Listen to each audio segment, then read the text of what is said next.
Doctor Pizarra, ¿cómo le va? ¿Cómo le va, doctor Cires? Pensé que iba a estar escondido hoy ya teniendo miedo por el futuro cruce. No, estamos tranquilos. Ya sabemos que ganan ustedes. Así que aprovecho para felicitarte, Gerard. Otra instancia de Copa Argentina que han pasado. Ya nos ganaron.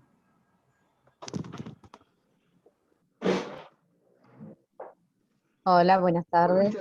Buenas tardes, profe. Buenas tardes. Buenas tardes, ¿qué tal? ¿Cómo andan? Hola, buenas tardes. Aprovecho la oportunidad porque creo que no lo hicimos. Preséntese, doctor Pizarra. Es el colaborador que faltaba presentarse de la primera clase. Bien, gracias, Gerard.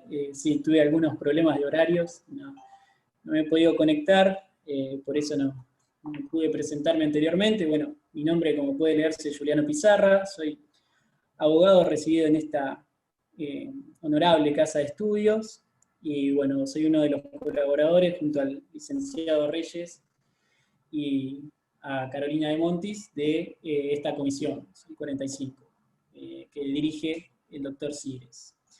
Así que, bueno, no tengo mucho más para decir, simplemente que me encuentro a disposición de ustedes para cualquier duda, consulta, inquietud que pueda resolverles.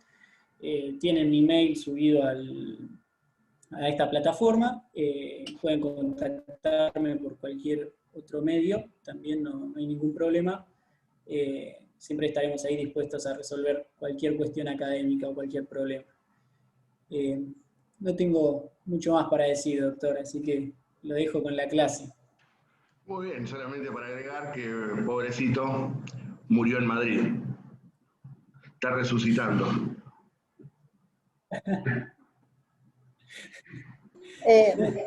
Buenas tardes, pero sí, te conocimos en la clase con el profesor Marucci. Ah, es cierto, me había olvidado ya, qué corto de memoria estoy, que vimos la Declaración de Derechos de Virginia. De Virginia, claro. Exacto. Te fuiste con el titular, maldito traidor. Y bueno, pasa que paga más el titular, está pagando más. Así que te ganó de mano este cuatrimestre. Te fuiste con ese sujeto despreciable. Me hizo una oferta que no pude rechazar, Gerardo. Bien. Bueno, ya rompimos el hielo por el día de hoy. Seguimos con el calorcito también, más pregunta más para estar sentaditos en la vereda con una cervecita bien fresca, más que estar acá dando clase. Así que bueno, vamos a tratar de hacer esto lo más llevadero posible. ¿Alguna pregunta de lo que hemos visto hasta ahora? ¿De lo que empezamos a ver ayer? Yo, profesor, tengo una pregunta. Adelante. De ayer que, cuando mencionó de los peajes que usted decía que era inconstitucional, Sí. si el tema de, por ejemplo, cuando hacen piquetes y cortan las calles, ¿sería lo mismo? En realidad ahí hay otra cuestión, porque estamos en presencia del ejercicio de dos derechos constitucionales en colisión. Por un lado, el derecho de libre tránsito, y por otro lado, el derecho legítimo a ejercer una protesta. En el caso del peaje, directamente, es el Estado quien ilegítimamente está cobrando un precio por algo que tendría que ser transitar libremente. En el otro caso, como les digo, hay colisión entre dos derechos constitucionales. Cuando hay... Cuando sucede esta cuestión de que hay un conflicto entre dos derechos constitucionales, lo que debe hacerse es un balanceamiento de bienes, de acuerdo a lo que ha dicho la Corte Suprema de Justicia de la Nación. En este sentido, bueno, frente a este conflicto de derechos, ¿cuál es el que debe primar? Es una pregunta que hago, no estoy afirmando ni que uno ni que otro. Es lo que sucede cuando... ¿La de tránsito? ¿No sería el que se... La protesta sería más... No. Lo que hay que ver es, bueno, ¿qué derecho se ve más afectado o qué lesión jurídica es más grande como consecuencia del derecho que se afecta? Porque, por ejemplo, el derecho de petición ante las autoridades ha sido el derecho quizá el primero de arraigambre constitucional en nuestro ordenamiento, porque está previsto ya desde el reglamento del 25 de mayo, inclusive. Ahora, nadie puede desconocer que en el ejercicio de nuestra libertad tenemos derecho a transitar libremente por todo el territorio argentino. Claro. Ahora bien, por ejemplo, sin ir al extremo de un piquete o de un corte de ruta, si uno necesita también del transporte público para valerse y se adopta una medida de fuerza como consecuencia de un reclamo laboral, también está afectado el derecho de tránsito. Lo que yo veo que a veces no se mide con la misma vara cuando la afectación del derecho es la misma, pero se ejerce de manera distinta el derecho a la protesta.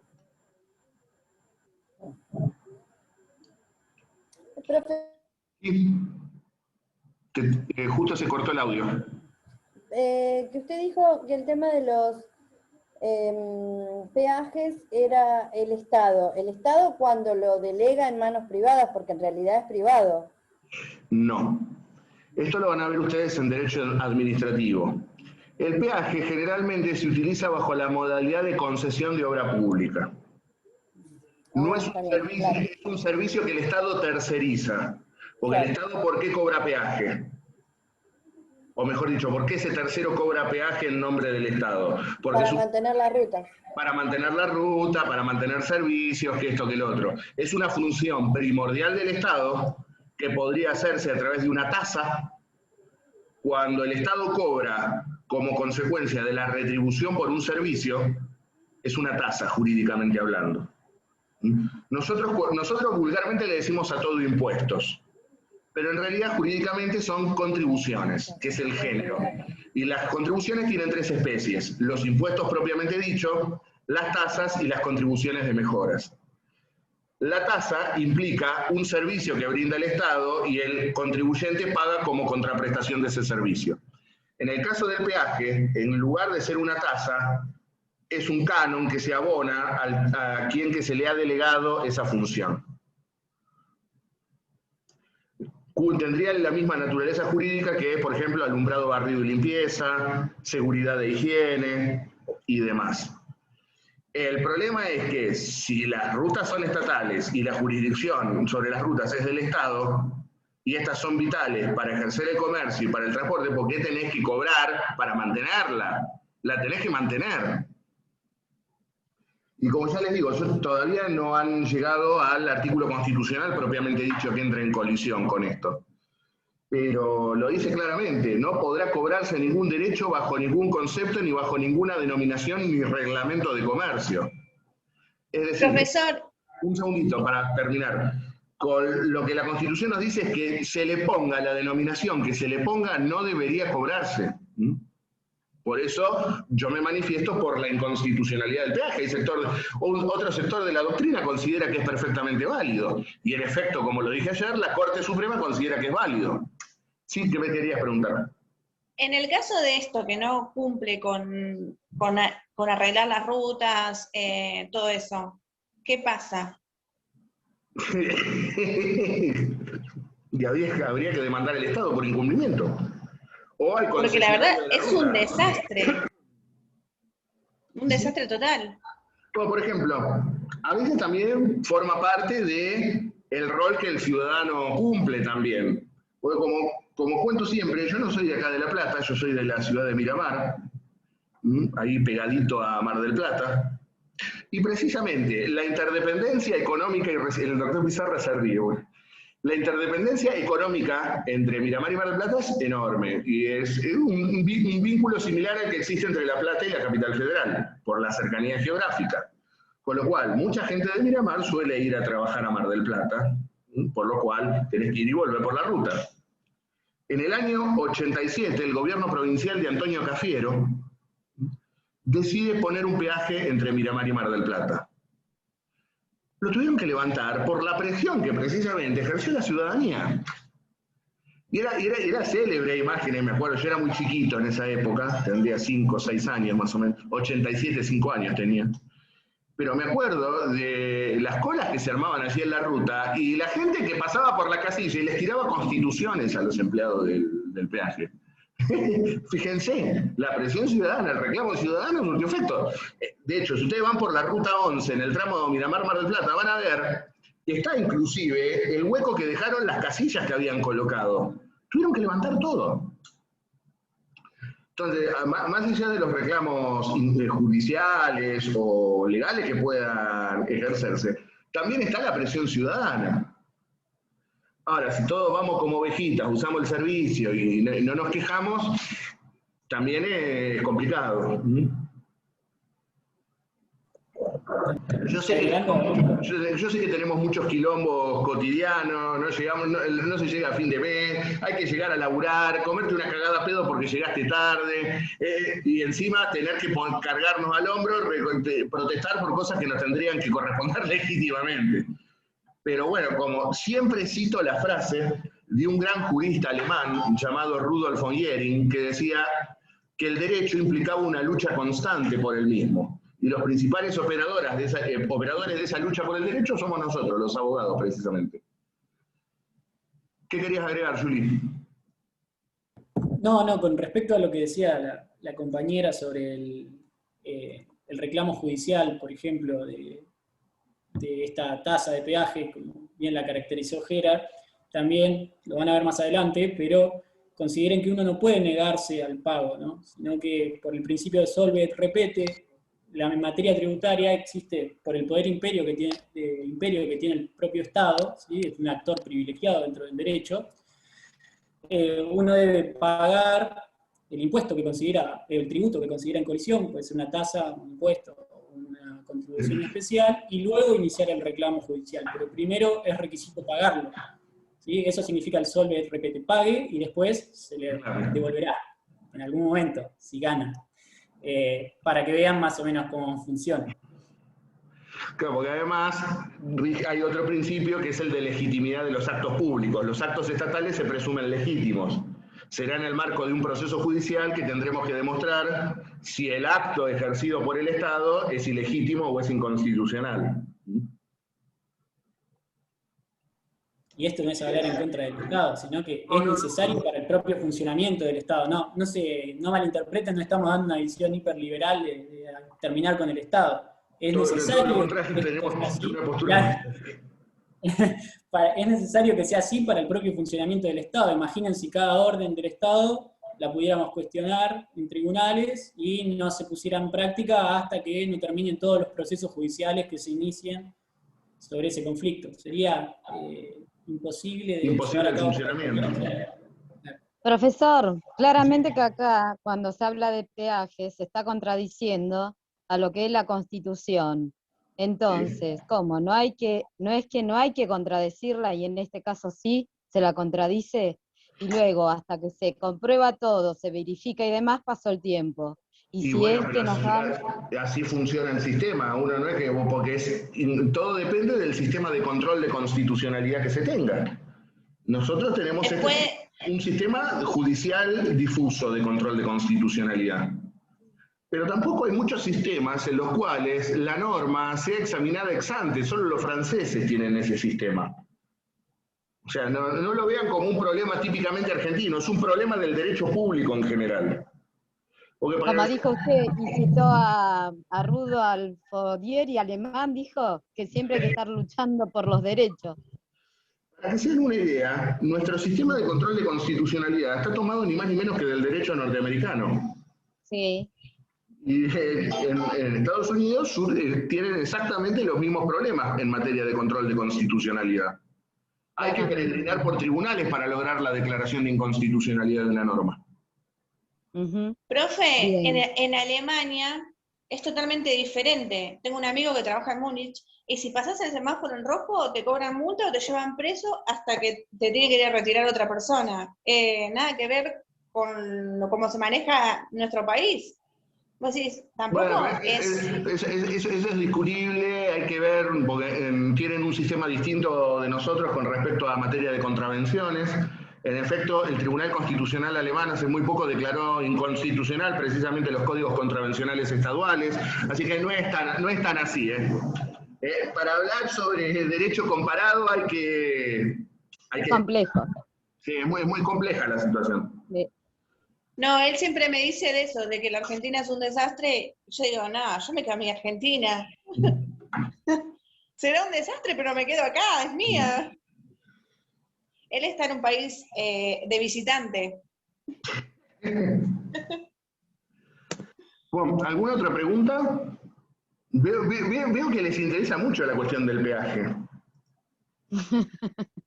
Y eso es anticonstitucional, por eso interesa. Toca la víscera más sensible, diría. Sí. Profe, aprovechando que estamos hablando de lo que es tránsito, tengo entendido, no sé si es así o no, pero que las fotomultas, no sé si decir la palabra, que son ilegales o inconstitucionales. ¿Es así?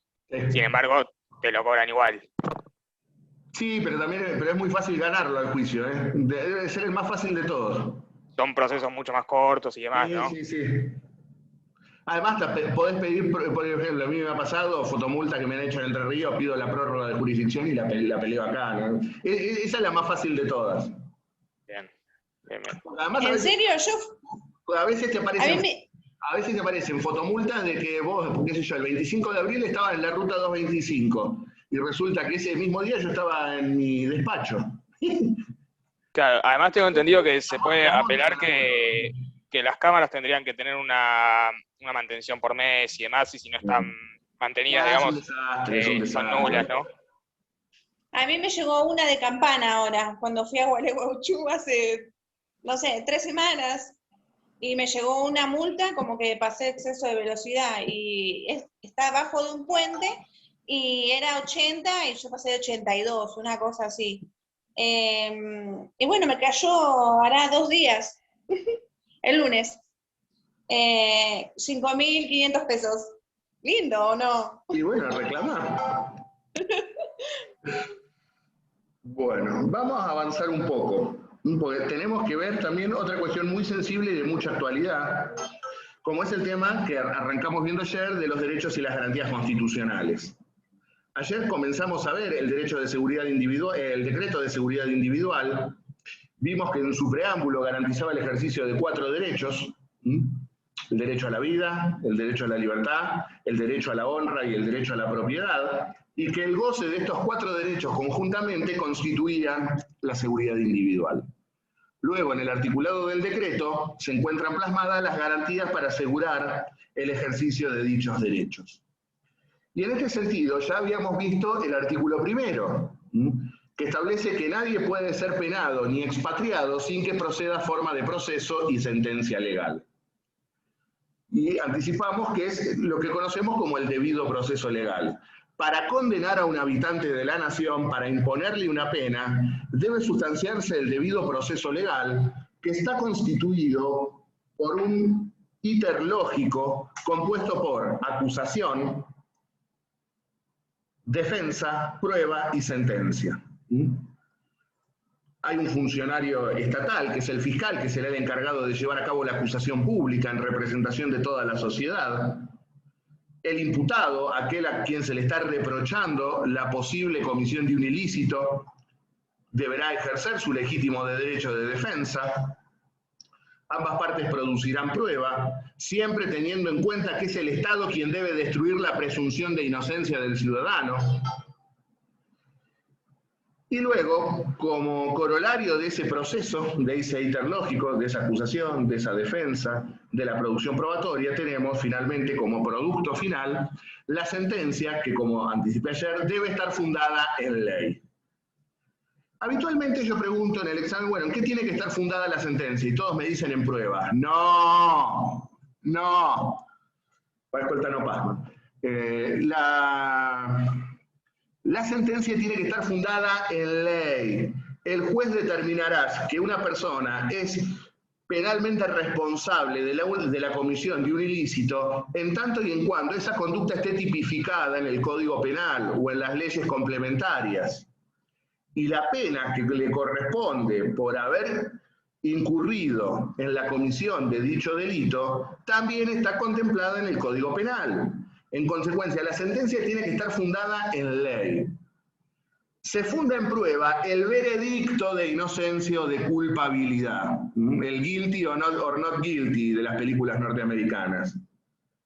Yo con la prueba determino si es culpable o es inocente, pero para determinar cuál es la calificación legal que le corresponde al hecho adjudicado y cuál es la pena que corresponde aplicarle, debo recurrir a la ley. Cuando hablamos de ley en materia penal nos estamos refiriendo claramente al Código Penal. El Código Penal, que como anticipé ayer, es un verdadero catálogo de prohibiciones. Es una norma en la cual están compendiadas todas acciones que el legislador considera disvaliosas para la sociedad, o más cercanamente, todas las conductas prohibidas. Nosotros partimos de la base de un derecho penal demoliberal, que surge como consecuencia del iluminismo de la Revolución Francesa. Los derechos y las garantías constitucionales no las inventó Zaffaroni, vienen de la Revolución Francesa. Y precisamente partimos del principio de que nadie está obligado a hacer lo que no manda la ley, ni privado de lo que ella no prohíbe.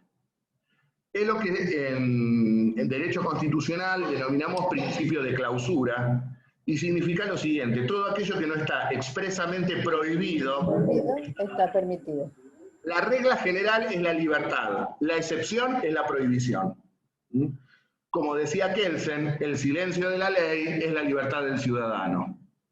O como lo graficaba uno de los grandes maestros del derecho penal argentino, Sebastián Soler, un sistema discontinuo de ilicitudes. ¿Por qué? Porque en ese amplio espectro todo es libertad y son discontinuos puntos en un espacio lo que está tipificado como delito. En consecuencia, vuelvo a reiterar, para penar a un ciudadano es necesario sustanciarle un debido proceso legal y la sentencia tiene que estar fundada en ley. Ley anterior al hecho del proceso. La ley tiene que estar vigente al momento que se produce el hecho. No me pueden juzgar por una ley posterior. ¿Vamos hasta acá con este artículo? Profesor, Sí, ¿qué sería juzgar por una ley anterior? Que la ley tiene que estar vigente al momento del hecho. Yo no te puedo juzgar por una... Si yo cometí el delito hoy, no me pueden juzgar por una ley que entre en vigencia mañana. Bien, más que claro, gracias. Es lo que se denomina el principio de irretroactividad de la ley penal. Qué bueno. Principio que también surge en la Revolución Francesa. ¿Por qué esto? Porque yo no puedo saber qué va a ser delito mañana. Yo sé hoy lo que es delito, no lo que va a ser mañana. Claro. Es una cuestión de lógica formal, que debería enseñarse en esta facultad lógica, como primera materia. Antes de ver la porquería esa que ven en febrero, tendrían que ver un poco de lógica. Digo, la cosa esa que ven en febrero, porque ¿le sirvió de algo la materia de febrero? Sí, metodología, lo que es un hecho social, algo sirvió, profesor. Sí, claro. Todo sirve, toda información sirve. Vamos al artículo número 2, que está vinculado con algo que me preguntó ayer un compañero, como es el tema de la prisión preventiva. Dice así: ningún ciudadano puede ser arrestado sin prueba, al menos semiplena, o indicios vehementes de crimen, que se hará constar en proceso informativo de 3 días perentorios. En el mismo término se hará saber al reo la causa de su detención y se remitirá con los antecedentes al juez respectivo. Bien. Una duda, profe, ¿a qué se refiere con semiplena? Esto es propio de los códigos procesales del siglo XIX, donde, por ejemplo, para que te des una idea, 2 testigos eran plena prueba, un testigo semiplena prueba. O, por ejemplo, X cantidad de testimonios plena prueba, si no llegabas a ese, era semiplena prueba. Ya el concepto de semiplena prueba es algo que se arrastra históricamente, pero hoy o tenés prueba o no tenés prueba. Es así de simple. Gracias. Vuelvo a reiterar, esto está vinculado a la posibilidad de encarcelar preventivamente a un habitante. ¿Por qué? Porque yo he mencionado recién que la regla general es que el habitante es considerado inocente hasta que se demuestre lo contrario. Esto también es un principio que surge con el iluminismo penal a fines del siglo XVIII. Es recomendable leer la obra De los delitos y de las penas del Marqués de Beccaria, que es en cierto modo el padre fundador del derecho penal moderno. Porque claro, es muy difícil graficarlo, o aquellos que tendrían que ser más docentes cuando transmiten las ideas no lo hacen. El titular de la acción penal pública o el detentador del monopolio legítimo de la fuerza física es el Estado. Por lo tanto, el Estado en el ejercicio de esa fuerza física legítima es el que puede imponer las penas y hacerlas cumplir. Por lo tanto, en el marco de un proceso penal es claramente bien gráfico para que lo vean, el hombre contra el Estado. Todo el aparato represivo del Estado contra un ciudadano que tiene que defenderse. Por eso, el ciudadano, como la parte más débil del proceso, es quien debe estar dotado de determinadas garantías. Una de ellas es precisamente que él no tiene que demostrar que es inocente, sino que es el Estado, en el ejercicio de su monopolio legítimo del poder, quien deberá determinar que ese ciudadano es culpable. Por lo tanto, si la regla es que es inocente durante el proceso, ¿por qué encarcelarlo antes? Si es inocente. Una vez que se determinó que es culpable, ahí sí se le aplica la pena y te quedas adentro. Ahora, mientras tanto se sustancia el proceso, jurídicamente hablando, el habitante es inocente, por lo tanto, la regla general tiene que ser la libertad. La regla general es que todo aquel que esté acusado de un delito debe llevar a cabo el proceso en libertad, salvo en determinados casos excepcionales. Porque obviamente puede haber casos en los cuales el sujeto está hasta las manos y hará lo posible para o rajarse o entorpecer la investigación. Y ahí tienen los dos casos que fundamentan la prisión preventiva. Peligro de fuga, yo presumo que el reo se me puede rajar, entonces preventivamente lo encarcelo. O la otra puede ser que pueda entorpecer la investigación. En consecuencia, hasta tanto yo aseguro la producción probatoria, lo encarcelo preventivamente. Luego que ya aseguré toda la producción de prueba, que la prueba está producida, lo puedo volver a poner en libertad. Pero hasta tanto se elabore toda la prueba, lo tengo detenido preventivamente. Esas son las dos causales que justifican la prisión preventiva. Todo lo que sea por fuera de ello es de dudosa constitucionalidad y debe ser discutido. Mateo, ¿qué me querés preguntar? Sí, profe, te quería consultar, pero ¿cómo hace el juez para determinar estas dos excepciones? Supongamos el peligro de fuga o el entorpecimiento de la puede ser investigación. a través de presunciones legales, por ejemplo, la pena en expectativa. Por ejemplo, alguien que ha cometido, vamos a decir, un homicidio criminis causa. El homicidio criminis causa es cuando vos matás para asegurar la ejecución de otro delito o para procurar tu impunidad o para asegurar los resultados del mismo. Y está penado con prisión perpetua, la máxima pena prevista por nuestro ordenamiento jurídico. Y yo puedo presumir que se me va a querer rajar, porque queda dentro del... Está bien. Entonces, son todas presunciones del juez. No, presunciones del juez no, presunciones legales. Ok. Esas presunciones están estipuladas taxativamente en los códigos. Porque si no queda librada la subjetividad del juez. Claro, bien, perfecto. Y mediante eso después el juez determina si lo tiene que encarcelar o no. Exactamente. Pero no es a cualquiera, a ver, me parece que fue ante la duda, vení adentro. Fíjense lo que dice el artículo. Ahora sí necesitas prueba. Tengo que tener prueba, por lo menos, prima facie, de que el sujeto cometió el delito. Una prueba, aunque sea indiciaria, de que es quien cometió el delito. No es así. Acá sí tengo que tener pruebas para determinar el encarcelamiento preventivo. Mínimamente una prueba que diga que estuvo ahí. ¿Cómo? Mínimamente una prueba que Claro, que lo determine que el vincule con el sujeto estuvo ahí. delito. Que al menos estuvo ahí el sujeto. Exactamente. ¿Se entiende cuál es la idea? Perfecto. Bien. Profesor, ¿sí o sí se encuentran las pruebas o puede ser que en algunos casos no se encuentre en la prueba y haya cometido el delito? Y eso siempre puede pasar. Yo considero que no existe el crimen perfecto. Siempre algo queda. Pero bueno, es función del fiscal investigar y corroborar la existencia de pruebas que... Fehacientes que lleven al caso. Exactamente. Bien, gracias. Siempre alguien te ve, siempre algo hay que hace que no sea perfecto. O una huella dejaste, o una pisada, o hoy con el ADN prácticamente es muy difícil no dejar rastro, un pelo, una tocada, una pisada, algo. Y qué bueno. Y con el caso de Juan D'Artés, ¿hay posibilidad de traerlo al país? Y es muy difícil. ¿Sigue estando en Brasil? Sí. No hay el tema de Brasil. No hay tratado de extradición. Claro, no hay tratado, así que no se puede. O sea que se puede quedar toda la vida ahí. Sí, se puede quedar toda la vida en Brasil, ahora no puede poner un pie en el país. Toca el país y va en cana. Porque él sí está prófugo. Igual el caso de Juan D'Artés es muy raro porque encima el delito no fue cometido en la Argentina, sino que fue cometido en Nicaragua. Sí. Hay que ver qué dicen las leyes de Nicaragua. El caso de Juan D'Artés... que pise o que vaya a otro país que sí permite la extradición.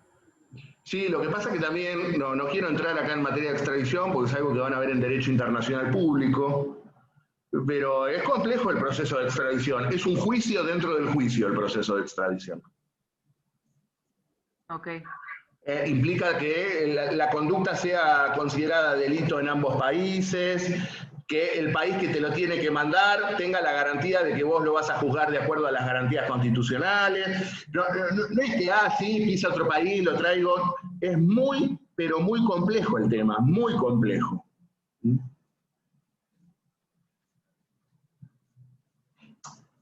Y el caso y el hecho en sí también es muy complejo, porque la verdad que estar acusado de algo semejante es atroz. De todas maneras, digo yo sí soy creyente en Dios, el cargo de conciencia que tendrá debe ser grandísimo.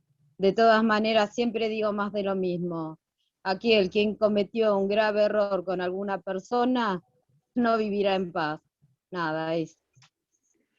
Sí, es cierto, queda librado de la conciencia, pero jurídicamente hablando hay determinadas formas que hay que cumplimentar. Ojalá así fuera siempre. ¿Por qué decís que no? Y porque en este caso, como él se dio a la fuga, él se fue a otro país, y es como que, bueno, está viviendo una vida que, no sé, hasta que no se demuestre lo contrario, como dice usted, hay que remitirse a las pruebas y demás. Pero de todas maneras, si él participó del delito, lo consumó y lo llevó a cabo, él no tendría que estar libre, y sin embargo está libre, y eso es penoso. Lo que pasa es que, vuelvo a reiterar, tiene que estar encarcelado en tanto y en cuanto haya una sentencia firme que determine su culpabilidad. Todavía no fue llevado a juicio.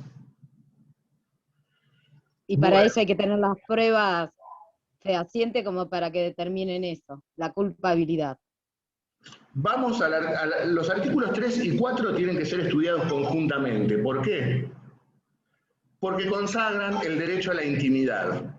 Están referidos a la inviolabilidad de la morada y la correspondencia epistolar y los papeles privados. Fíjense lo que dice el 3, está vinculado también a la prisión preventiva. Dice, para decretar el arresto de un ciudadano, pesquisa de sus papeles o bienes, se individualizará en el decreto u orden que se expida el nombre o distingan su persona y objetos sobre los que deben ejecutarse las diligencias y el inventario que firmará el reo, dejándole copia autorizada para su resguardo. Y el 4 dice, la casa de un ciudadano es un sagrado. Tachen casa y pongan el término morada. Morada. Constitucionalmente hablamos de la morada de un ciudadano es un sagrado. ¿Qué es la morada? ¿Por qué digo tachen casa? Porque la morada de un ciudadano es un concepto mucho más amplio que la casa. La morada del ciudadano puede ser un automóvil, puede ser una oficina, puede ser una dependencia y un inmueble, no necesariamente la casa en el sentido coloquial. Abarca muchos objetos, muchos elementos. Y en este sentido, para poder ingresar a la morada de un ciudadano se requiere orden de juez competente y obviamente también la existencia de pruebas que vinculen que en ese domicilio o puede estar escondiéndose un reo, o puede encontrarse allí el objeto de un delito, o que esté depositado allí prueba necesaria para determinar la veracidad en el marco de un proceso judicial. En consecuencia, es una medida que debe llevar a cabo el propio juez o el fiscal en nuestro moderno sistema acusatorio. Y fíjense lo que dice allí. El allanamiento se hará con la moderación debida, personalmente por el juez. Si algún motivo urgente impide su asistencia, dará al delegado una orden con la especificación que contiene el antecedente artículo, dando copia al aprendido y al dueño de la casa si lo pide. Esto es lo que modernamente denominamos allanamiento. El allanamiento de la morada también requiere orden de juez competente y prueba de que dicha morada pueda estar vinculada, ya sea al autor del ilícito o a objetos vinculados al ilícito. La orden la debe emitir el juez o el fiscal en nuestro sistema procesal bonaerense, y tiene que ser claramente detallada la orden de allanamiento. No es que entro, allano y hago lo que quiero. Tiene que estar claro cuál es el lugar que debe allanarse y concretamente qué es lo que debe requisarse en ese lugar. Por ejemplo, como digo siempre, si la orden de allanamiento dice vaya y allane el domicilio cito en calle 48, 950, es 48, 950, no 952, 953, 849.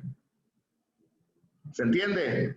Si la orden dice que hay que allanar A, se allana A. No es que, bueno, como no encontré nada en A, ya que estoy allano B, C y D. La orden tiene que ser clara y circunstanciada. Y por otro lado, tiene que estar claramente detallado cuál es el objeto que debe requisarse. Por ejemplo, si yo considero que en ese domicilio debemos incautar estupefacientes o materia estupefaciente, voy y tengo que requisar estupefacientes, no todo lo que encuentro en la casa. Ya que todo el Smart TV, me llevo la PlayStation, me llevo el televisor, me llevo el DVD. No. Si te mandé a lo que te no todo lo que encontrás en el camino. Ahora bien, puede darse la circunstancia, por ejemplo, te mandé a buscar droga, pero encontrás armas. Tenés que hacer tenés que hablar con el fiscal para que te genere otra orden. Inmediatamente, para aunque sea te dé la orden verbal, pero siempre con orden de autoridad competente. Sí. Profesor, ¿le puedo hacer una pregunta? Sí. ¿Es una prescripción de obligación o de prohibición?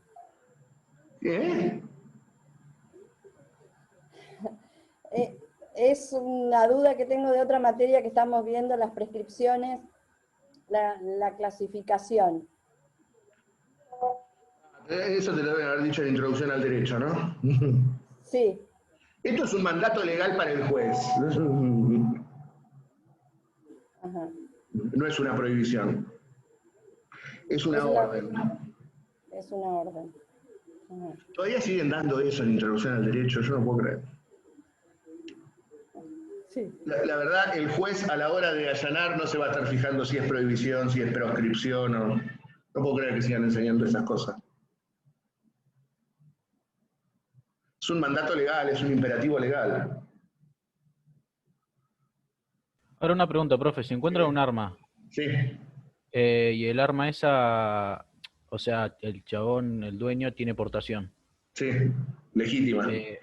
Claro, se la tiene, o sea, cuando vos encontrás el arma, ¿le tenés que pedir la portación o primero la